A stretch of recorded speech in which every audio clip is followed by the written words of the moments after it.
What is clause and what are the types of clause? Today we are going to learn about the clause.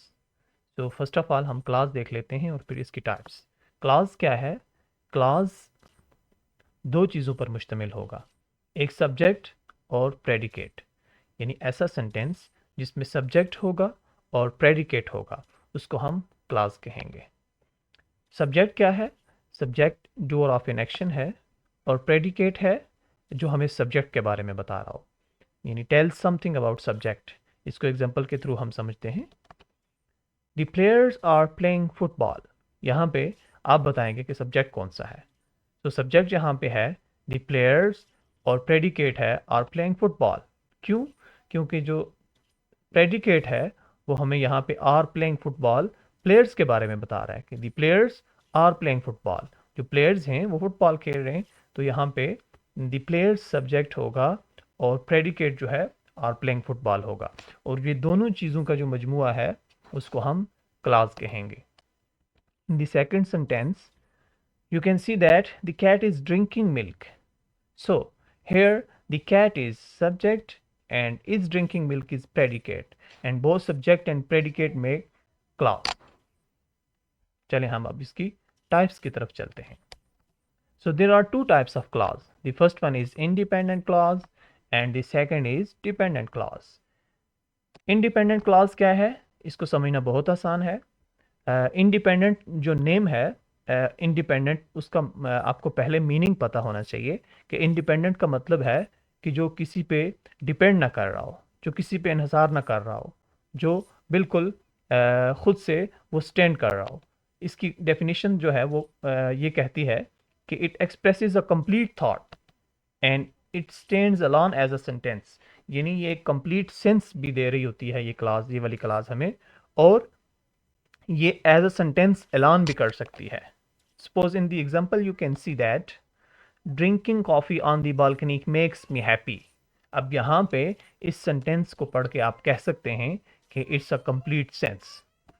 And in the second example, you can see that the baby is crying.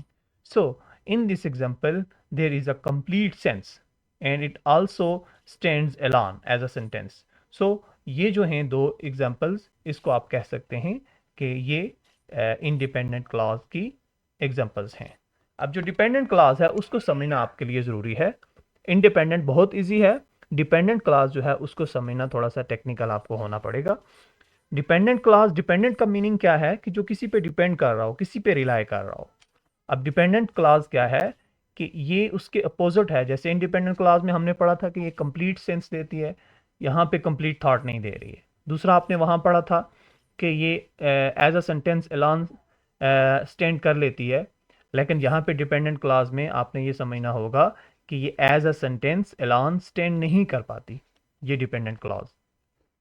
और इसको stand करने के लिए किसकी ज़रूरत होती है? इसको कंप्लीट सेंस देने के लिए इंडिपेंडेंट क्लास की ज़रूरत होती है।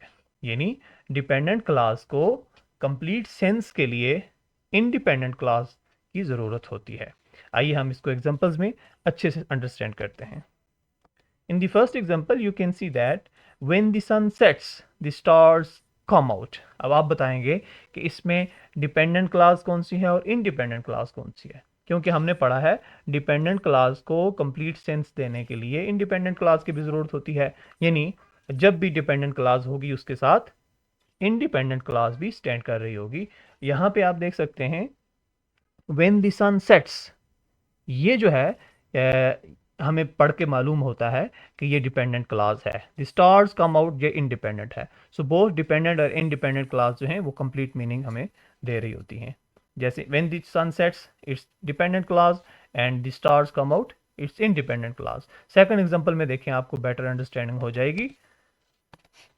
इफ़ इट रेन्स टुडे, यानी अगर बारिश होती है आज, अगर इसको हम I will stay at home को रिमूव कर दें, जस्ट लिखा हो if it rains today, does it make sense? No, ये सेंस नहीं बना रहा है। तो इसको सेंस के लिए साथ इंडिपेंडेंट क्लास की भी ज़रूरत होगी। इफ़ इट रेन्स टुडे, ये डिपेंडेंट क्लास है, I will stay at home ये इंडिपेंडेंट क्लास है। सो इसी तरह से ही did not come to school, ये इंडिपेंडेंट क्लास है बिकॉज ही वॉज इल। ये जो है ये डिपेंडेंट क्लॉज है। यानी इंडिपेंडेंट और डिपेंडेंट दोनों एक साथ मिलके कंप्लीट सेंस देती है। और जो डिपेंडेंट क्लॉज होती है उसको आपने ऐसे अंडरस्टैंड करना है कि it does not gives us complete sense independently.